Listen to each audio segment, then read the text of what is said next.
Hello to all you guys out there in YouTube land. Yes, it's me, DR, and I'm returning to my main channel. I don't know why. I think I've gone through that process, and ironically, having thought it through, the original reason why I started this channel has kind of started to rear its head again. So I thought to myself, why not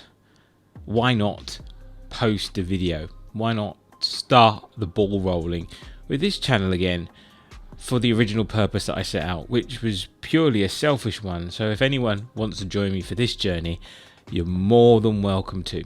I have got a running channel, and running videos will now be on that channel, so I'll post a link in the description for stuff like that. Anyway, what's the purpose of this video in particular? What started me back on this channel? Actually, ironically speaking, it's something totally unconnected with the start of the channel, but has led me to come back to this channel. So it's really this debacle of events that have transpired around the European Super League for football, or soccer as my American friends will call it, the European Super League that has come around and now is slowly disintegrating as we talk, as I record this video on the 22nd of April 2021. It seems to be disintegrating into small bits. This video is really me unpacking the events, just because it's kind of led me to a decision that I don't know if anyone will really care about apart from me, but I don't really want to be a supporter of the football club that I grew up supporting. At the end of this, you might think, well, and lots of people have said it's not the club, it's the owners, but it's hard to detach the owner of a club, a football club, from the club itself. You know, people say they outlast owners. Actually, owners sometimes have a tendency to outlast everybody else, because it's really in their hands whether or not, you know, they're not tied to the club via performance. They're not tied to the club via, well, as long as their wealth allows, financial record. And if you're in the Premiership and you're one of the clubs that are involved in this whole thing, really, I don't think you're going to be in much financial issues, difficulties, unless something really glaring happens. Anyway, for those who might have lived under a rock for the past 3 or 4 days, let me kind of describe what's happened as briefly and as succinctly as I can. A few days ago, 12 teams, I believe, 12 teams announced that they were going to fill their midweek schedule by being part of a European Super League. So these 12 teams were made up of 3 Italian teams, I think AC Milan, Juventus and Inter Milan, I think, off the top of my head. I'm doing this off the top of my head, so if I get some things wrong, just please, I'm sorry. I didn't mean to. This isn't a drama video or a tea video, so, you know, you're gonna have to forgive me if I get some of the minute details or even some major details wrong. So I'm not doing this scripted or anything. Anyway, so we've got AC Milan, Inter Milan, Juventus. We've got 3 Italian clubs, which I believe were Barcelona, Real Madrid, and Atletico Madrid, and 6 Premiership clubs. So 6 teams from the English Premiership, calling themselves the top 6, or labelled the top 6. Manchester United, Man City, Chelsea, Arsenal, Liverpool, and Tottenham. So these 6 teams were going to break away and form their own European Super League. They invited 3 other teams, which I believe were Borussia Dortmund, Bayern Munich, and Paris Saint-Germain. Those 3 teams declined to enter this league. That would have made 15. They would have been part of the league, very much NFL style or American style. So part of the league, no relegation, just part of the league, with then 5 teams invited into the league based on whatever these founding clubs' criteria could be, performance, they like them, whatever, invited into this league. So the price of being part of this league was that it was being funded, I think, by, I've forgotten an American bank, one of the big ones. Goldman Sachs comes to mind. I could be wrong, but it was going to be funded by a big financial house, and each club was going to get for their first, but being as part of this group, 3.6 or 3.8 billion. So you can imagine the numbers we're talking about are crazy to be part of this collective group. So they announced that, and obviously I'm not sure how anyone at that kind of senior strategic level would ever think that this would go down well. But obviously everyone else lost their complete beep. Can't be asked to edit in a beep, so just a beep. And the social media went crazy across the European landscape, because for those who don't know, and especially from my American friends, where that type of franchising is quite ordinary, the foundations of football, especially in the UK, were not the same as America. It didn't start with a collegiate system and then move to a full-time system. So sports starting in that NCAA, with that amateur-esque environment. What tended to happen in and especially in the UK is that loads of provincial clubs started up, small clubs of working men clubs, and that's the history. Whether or not that aligns to the truth behind it, that's the history that is painted. So these clubs started up by people, working people, and then these clubs slowly grew in support and work their way up. And there's a whole history of joy around the fact that even the minnow team can work its way up through the leagues and join the big wigs. So for recent history, a team like Chelsea springs to mind with that heritage, but when they were bought, I believe they were in sort of the first division or the second division at the time, and they worked their way through a couple of leagues to get to the top flight. Obviously bankrolled by Roman Abramovich, and yes, they have a huge history, but Chelsea wasn't always the club it is now. Wasn't always part of this, big six. So that whole idea that a team could work its way up, work its way through the league and get to the top, and commensurately through its failings go down the league. There's a whole history in the UK of teams going up and down the league. So relegation and promotion is something that is part of the fabric of football, soccer within the UK, and I think that is the same in other countries.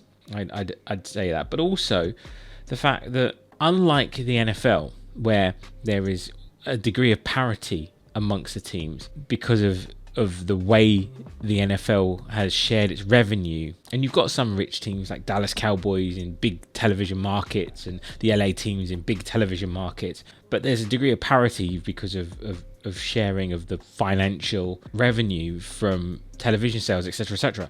And you have got Green Bay, which is a club, essentially a team owned in the NFL, owned by the fans, or some degree of fans from who've got their bonds, and it has that the Premiership.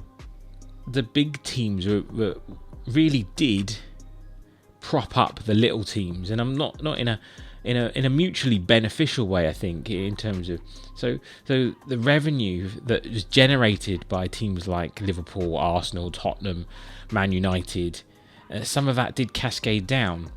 There's also real history and heritage behind competitions like the FA Cup and the League Cup, which would pit some small teams, especially the FA Cup. The romance of the FA Cup, where a team that didn't have a lot of success would potentially meet up with a team higher up the league, and that game could lead to extreme dividends and financial gain for that smaller club.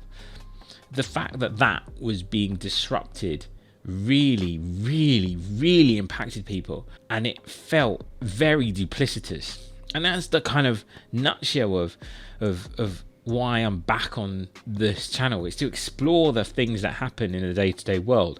I've looked at channels, and I've struggled to find channels that kind of do what I'm looking for. And I've always thought, if you're not seeing a channel doing what you are looking for specifically, why not do it and see if there's an audience for it, and see if people will enjoy the examination of these kind of current affairs and the things that are going on.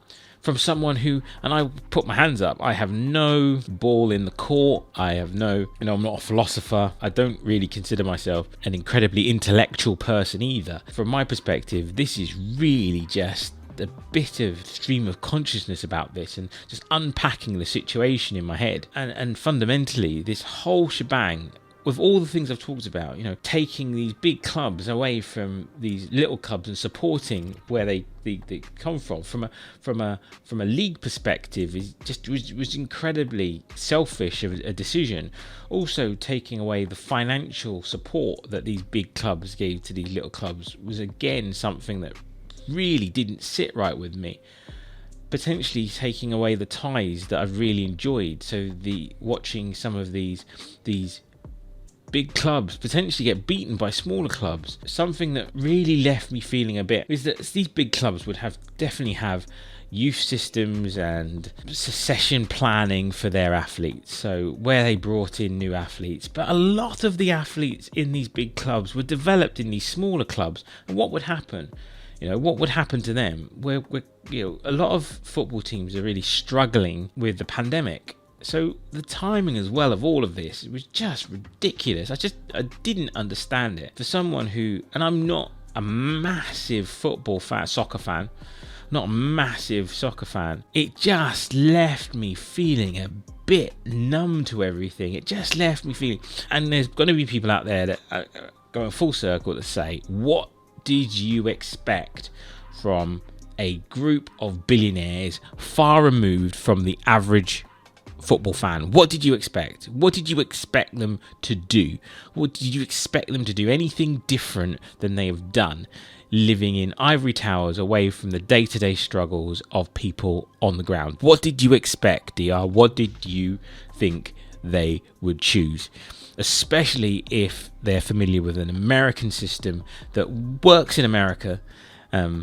They would they would assume that everybody wants to see glamour ties. Everyone wants to see Arsenal versus Barcelona, or Man United versus Real Madrid, or Man City versus AC Milan. Everybody wants to see that. And you know what?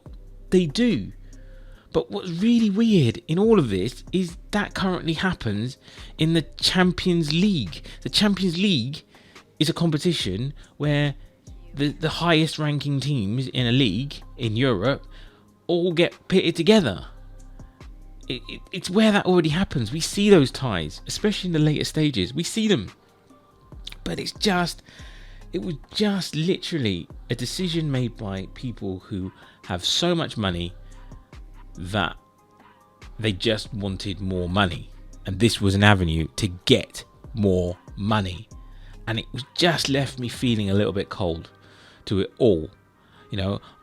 I came out of it applauding the German clubs for standing up and saying, and it's weird, it's weird to applaud clubs for doing the right thing, the obvious thing, looking after their fans and not trying to pull away from their own league and supporting their infrastructure. They understand that they're big clubs, but at the same point they're big clubs because they survive on the shoulders of all the little clubs. That's why they're big clubs. They understand that going into a breakaway league destroys the fabric of their nation's sport in some ways by removing that massive revenue stream from in there. They're big clubs also by being part of that league where it's like Rangers and Celtic are big clubs in Scotland, but they wouldn't be big clubs in the Premiership. So to a certain degree, why would you want to be a C player when you're an A player already? I mean, it's just money. It's just about being part of a group that named themselves the Super League, and thus would take a whole ton of television money and make a whole ton of money being part of this thing. It's just greed, and that has left me feeling a little bit numb to the world of football. Now, this might not mean anything to anyone out there, but it just highlights sometimes how greed is just still prevalent, how all the things that people are fighting against are still there in the background. Society, there's still there's been so many movements that have moved in positive directions and have been so warmly received and welcomed in terms of their acceptance from people in general. But there are still these systemic issues. There's still a massive inequity between the wealthy and the poor. There is still these undercurrents that unless we're really alert to them, unless we look and examine what's going on and why they're happening, can really have laving, damaging effects on society as a whole. And I think that's what I've been left with, that actually COVID, rightly so, has taken a lot of attention and there's been a lot of focus on COVID, and rightly so, it's devastated so many people's lives. It's been such a terrible situation for the world to go through, such a loss of life and impact on health.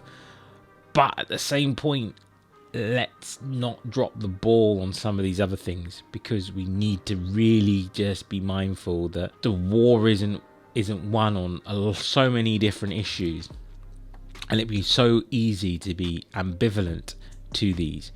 And I think that's something else that's kind of sitting and bubbling underneath all of this ill feeling about what is really sporting activity, but means so much to so many people.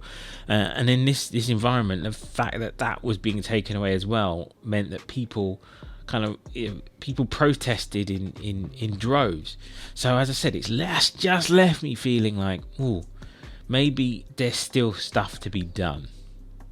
I thank you for joining me on this bit of stream of consciousness. I don't know if anyone will take the time to watch this, or if anyone will take the time to listen to this. If you do, give me a comment or a like in the bottom down there. It'd be nice to know what you think about this whole situation. How has it left you feeling? If you're a sporting fan, if you know about the English Premier League, are you going to continue supporting your club? Are you someone who thinks, this is down to the owners, but actually I'm a loyal fan of my club, so I'm going to continue supporting them no matter what? Or are you someone who's thinking, actually, it's time for you to watch another sport? I'm really keen to know how you guys think and feel about all this situation. Anyway, this is DR saying thank you for watching this video. It's a long one. Bit of a stream of consciousness. Hope it made sense. And thank you for watching. And guys, have a safe journey wherever you're heading.